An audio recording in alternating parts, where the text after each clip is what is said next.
Jim Cramer. Welcome to Mad Money. Welcome to Cramerica. My friends, I'm just trying to save you some money. My job is not just to entertain, but to put days like today into context. So call me, 1-800-743-CNBC. Tweet me at Jim Cramer. So, Palantir fails to rally in response to a great quarter, and we all decide that it's time to jump ship because the entire stock market must be overvalued. Silly as it sounds, I think that actually is what drove today's action, with the Dow slipping 251 points, sell. S&P losing 1.17%, sell. And NASDAQ, Palantir's home, tumbling 2.04%. Do you mind if we are a little less emotional and a little more clinical here in Cramerica? For a while now, I've been telling you that we have three separate markets. There's the high-growth, high-tech market that's mostly about the data center. There's the real economy, and then there's the speculative market. Let's take them one by one. The tech/data center economy covers a lot of different areas. The companies that lead this group are at the heart of the fourth industrial revolution. Think everything from the Magnificent Seven to highly valued enterprise software companies to industrial companies that have pivoted to building out AI infrastructure. The data center. These stocks tend to have high price-to-earnings multiples, with the multiple being what investors are willing to collectively pay for their earnings. The average stock in the S&P 500 currently trades at 23 times next year's earnings. These data center stocks tend to trade at a premium to that level. Amazon sells for 32 times next year's earnings. Apple and Microsoft at around 33 times. NVIDIA is at around 30 times next year's numbers, all right around there, to name a few of the companies with stocks that are more expensive than the average company, the S&P 500. But remember, some stocks deserve to get a higher premium. I mean, come on, companies aren't equal. Some are better than others. The ones I just mentioned are better than others. Now, if these companies keep growing faster than expected, then we might look back and realize that they were cheap in retrospect.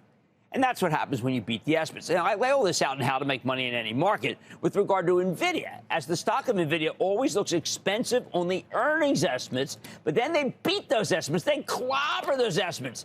And we all realize that the stock turned out to be much more of a bargain than we thought, time and again.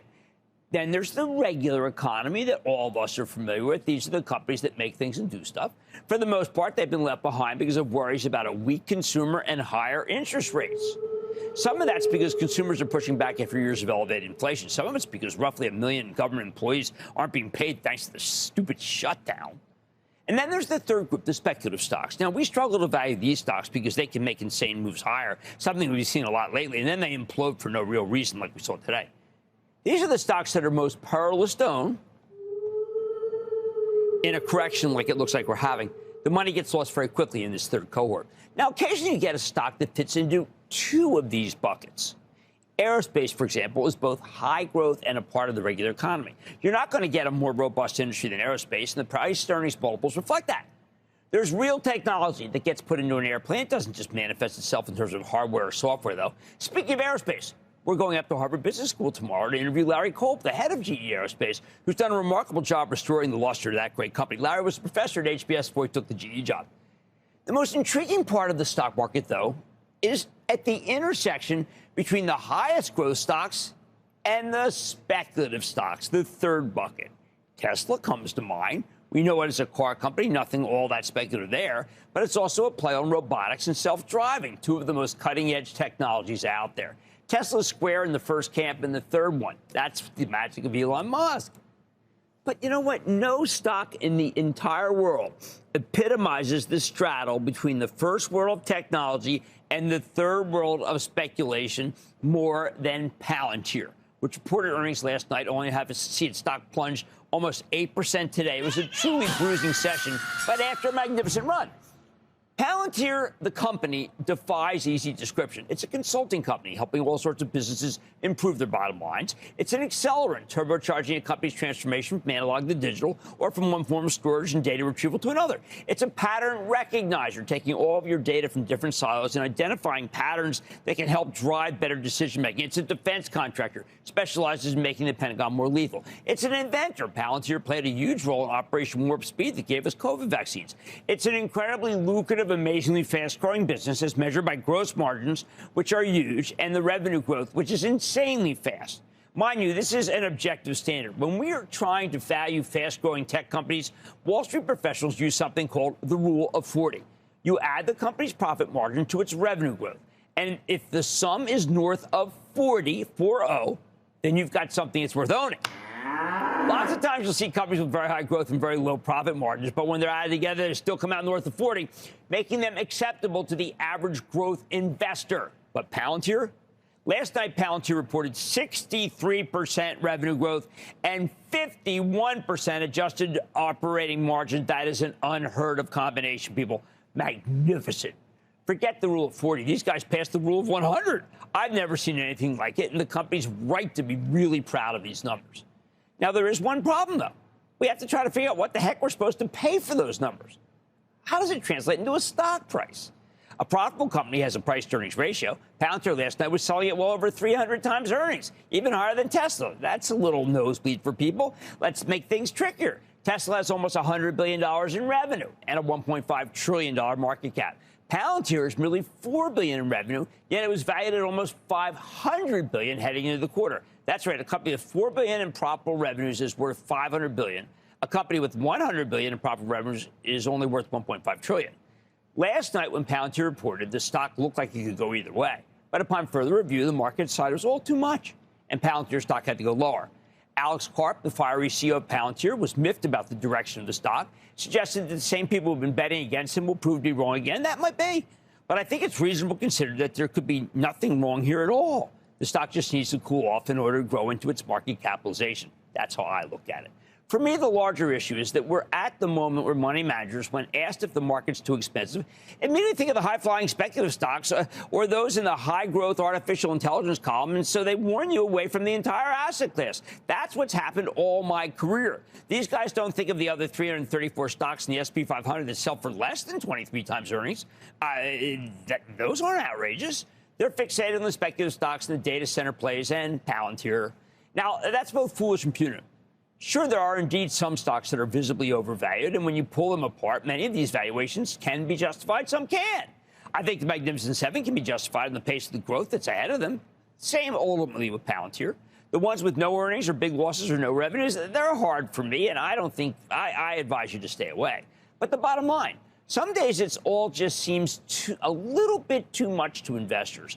So when Palantir is their North Star, their totem, and they see it pulling back hard on a perfect quarter, it calls the whole market into question for them. And it triggers a raft of selling. Sell. That's exactly what happened today. Don't believe the Uber bears, but accept that after a run like we've had, some people are going to sell stocks you own, there's that you actually own.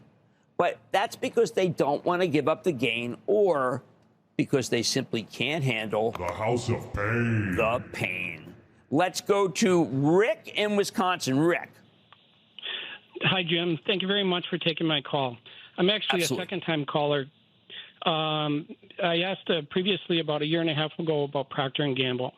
Procter Gamble at that time was at record highs at that time. Recently, actually today, they hit a 52-week low.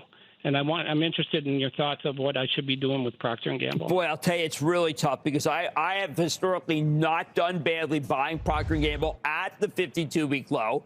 And I do think that if I wanted to start a position, I would wait. It's a 2.87% yield.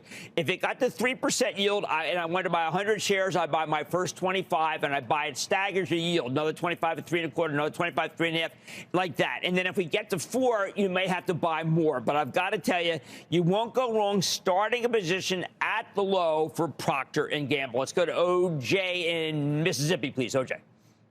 Mr. Cramer, how you doing today? I'm doing well. Thank you for asking. How about you? I'm doing good. Mr. Cramer, as a child, my father would listen to your show on the radio when he would pick me up from school. And I used to wonder why he listened to your show so much. Now, me being 20 years old, I listen to your show multiple times a week for investing knowledge. Oh, geez, I'll tell you, that makes me feel so good. I always wish that that's what I wish my dad were around because he used to listen to the show. And we would talk all the time, and I like you and your dad. How can I help you? Yes, sir. Mr. Cramer, my question is, should I add to my position in waste management after the earnings report on last Monday? I think you should. Now, the stock was up 3 today. People seem to realize, wait a second, this thing's gotten way out of line. It was down and down and down. So what I want you to do is I don't want you to buy OJ all at once, okay? Because it was up 3 today. It could go back down a little. If you want to buy 15, 20 shares, let's buy 5. Okay, maybe 25 by 5, and then stagger it. Don't buy it all at once because this is a stock that tends to be very, very volatile. So that's my advice to you, and thank you for those kind words about you and your dad and how you used to listen. Now, look, sometimes a bad move in one particular stock can make investors question the entire business. I'm trying to get you to not think like that, but that is what I believe happened with the stock of Palantir today.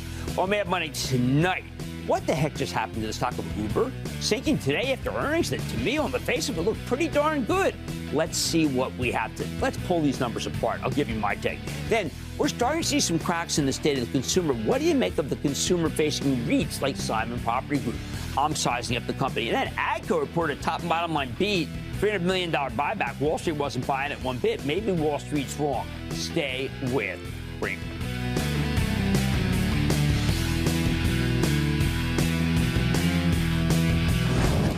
Don't miss a second of Mad Money. Follow @Jim Cramer on X. Have a question? Tweet Cramer. #MadMentions. Send Jim an email to madmoney@cnbc.com or give us a call at 1-800-743-CNBC. Miss something? Head to madmoney.cnbc.com.